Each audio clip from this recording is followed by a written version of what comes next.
Welcome! Today, we'll guide you through the steps to view any post's activity on Facebook using your PC. With Facebook's latest updates, navigating your activity log has become even more streamlined. Let's dive right in. First, open Facebook on your preferred web browser and log into your account. Once you're on the homepage, look to the top right corner of the screen. Here you'll find your profile photo. Click on it to access a drop-down menu.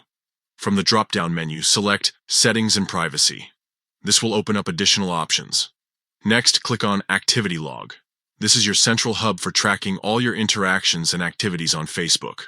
Within the Activity Log section, locate your Facebook activity and click on Posts. This will display a categorized list of all the posts you've interacted with or created. Now, to narrow down your search, choose a specific category that suits what you're looking for. For example, you can filter by posts you've shared, reacted to, or commented on. Once you've found the activity you're interested in, simply click View next to it. That's it. By following these straightforward steps, you can easily access and review any post's activity on Facebook. This feature is perfect for revisiting old memories or managing your digital footprint efficiently. Thank you for joining us today.